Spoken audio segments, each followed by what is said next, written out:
Ilustración. Fue un movimiento que surgió lentamente entre los siglos XVII y XVIII, situándonos en el marco de Europa del siglo XVII. Esta se había quedado sumida en un clima de inestabilidad, producto de las múltiples guerras de religión acontecidas y donde la única fuente genuina de información considerada era el clero, siendo el 70% de la población europea analfabeta. La serie de crisis y malestar social que esto trajo condujo a la burguesía al rechazo sobre este sistema de estructuras sociales del antiguo régimen que les impedía el ascenso social y comenzarían así a rechazar la influencia que ejercía el clero sobre la sociedad y Estado.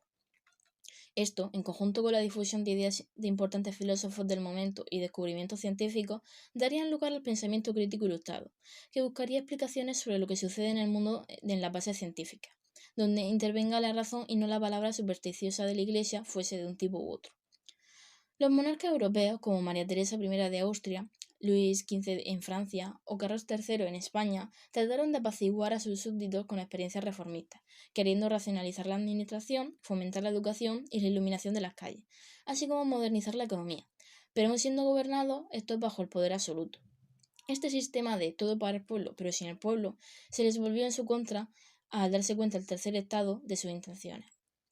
Este desarrollo se dio principalmente en Inglaterra y Francia, que eran los países de Europa que en mejor posición económica se encontraban en el momento tras salir bien parados de la guerra, lo que permitió un mejor desarrollo de esta burguesía que protestaría contra el Estado y clero. Entre las figuras más destacadas que tuvieron un papel importante en este movimiento está Isaac Newton, un físico y filósofo inglés, cuyos trabajos de investigación aportaron grandes avances a la ciencia gracias a sus leyes como la de mecánica clásica o gravitación universal, aportando información a las leyes de Kepler, y así una nueva manera de comprender el universo y su funcionamiento. Entre los filósofos destacados que hicieron su importante aportación en este movimiento por la difusión de ideas está John Locke, un filósofo y médico inglés reconocido como el padre del liberalismo económico, y su mayor aporte fue sugerir la división de poderes del Estado y un gobierno bajo el poder de los civiles. Voltaire fue una de las mayores e importantes figuras, un filósofo y escritor francés que expuso la importancia del conocimiento, la razón, la defensa de la libertad y tolerancia y la necesidad de un Estado laico.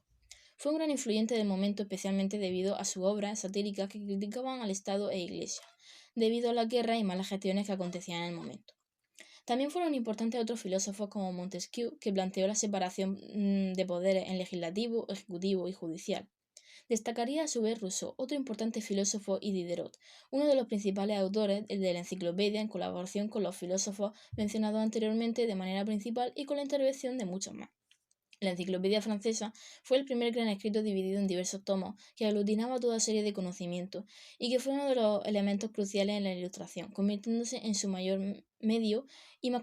contundente de difusión de sus ideas para ilustrar al pueblo con esta que vivía a la merced de la ignorancia debido a la poca educación existente que conducía a toda la analfabetización que había en el momento.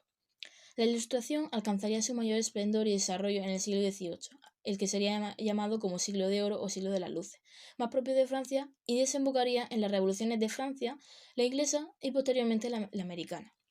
En resumen, la Ilustración fue la retoma de valores del Renacimiento en cuanto a una búsqueda de la razón y el uso de fuentes científicas para explicar el mundo, que se desarrolló e indagó más en el tema político, económico y administrativo, ocasionado por el malestar que habían producido las guerras de religión. Se volvió a perder la fe en estas por cómo habían gestionado la situación, y en desacuerdo con las estructuras del antiguo régimen, el sector burgués en especial abogó por otros métodos para la gestión del Estado.